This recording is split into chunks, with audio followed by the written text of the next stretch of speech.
ሰላም እንዴት ናችሁ? እግዚአብሔር ይመስገን። ዛሬ ደግሞ የምናየው አጠር ያለች ዲግሪ፣ ሚነት እና ሰከንድ እንዴት መደመር ማባዛት እና መቀነስ እንችላለን የሚለውን ነው። ስለዚህ እሱን ለማየት በጣም ቀለል ያለ መንገድ ነው። እዚሁ በካልኩሌተራችሁ ያለ ነገር ስለሆነ ቀለል ያለ ነገር ነው። የመጀመሪያ ምንድነው የምናደርገው? እቺኛዋን ፓርት እቺኛዋን ዲግሪ፣ ሚነት እና ሰከንድ አብራ የያዘች ነው። ሶስቱንም በአንድ ላይ ሲጽፍ ግን ካልኩሌተራችሁ ሲጽፍ ካያችሁት ተመሳሳይ አድርጎ የሚጽፈው። ለምሳሌ የሆነ ቁጥር ጽፌ ላሳያችሁ። 9ን ዲግሪ ባደረገው 9 ዲግሪ ነው የሚመስለው። ግን የመጀመሪያዋ ምንድን ናት? ዲግሪ ናት። ከዛ ሚነት ናት። ከዛ ሰከንድ ናት።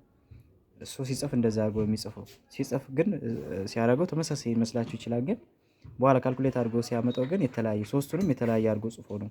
እዚህ ሲጽፈው ግን ተመሳሳይ ዲግሪ ሊመስላችሁ ይችላል። እና በዛ መልኩ ለምሳሌ 6 ዲግሪ ከ78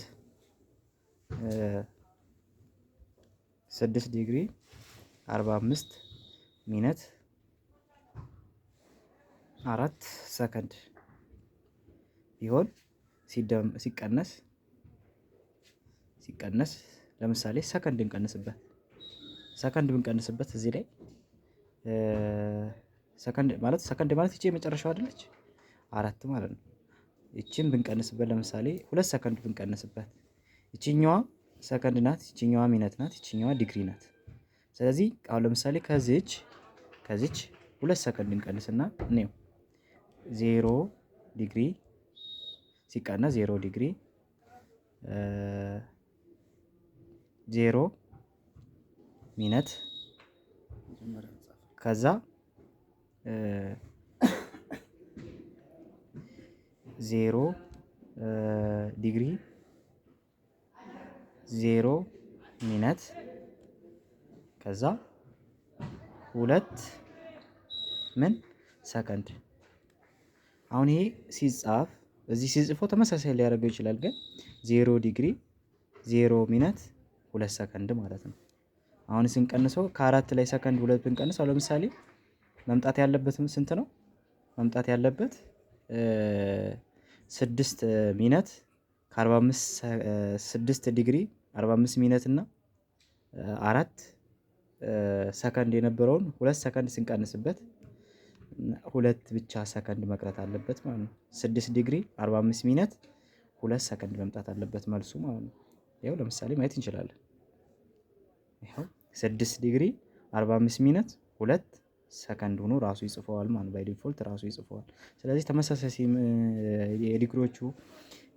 የዲግሪ የጻፈው ተመሳሳይ ለሚነትም ለሰከንድም ስለሚያደርገው የተመሳሳይ ማለት አይደለም። ሲጽፈው ካልኩሌተር እንደዛ ይጽፈዋል እንጂ እሱ ሲሰራው ግን የተለያየ አድርጎ ይሰራዋል። ስለዚህ በዚህ መልኩ መጠቀም ትችላላችሁ ማለት ነው። ስለዚህ የፈለጋችሁትን ነገር ጽፋችሁ ዲግሪ ቀጣይ ላለው ልክ የሆነ ቁጥር ጽፋችሁ ለምሳሌ 24 ሚነት 28 ሚነት ብታደርጉት አሁን ይሄ 4 ዲግሪ 48 ሚነት ማለት ነው። 28 ሚነት ማለት ነው። ስለዚህ ቀጣይ ካልጻፋችሁለት ምንም ነገር ካላስቀመጣችሁ ወይ ምንም ነገር አለማስቀመጥ ትችላላችሁ። ሰከንዱን አለማስቀመጥ ከፈለጋችሁ ለምሳሌ ምንም ነገር ካላስቀመጣችሁ ሚነታችሁ ማለት ሰከንዳችሁ 0 ነው ማለት ነው።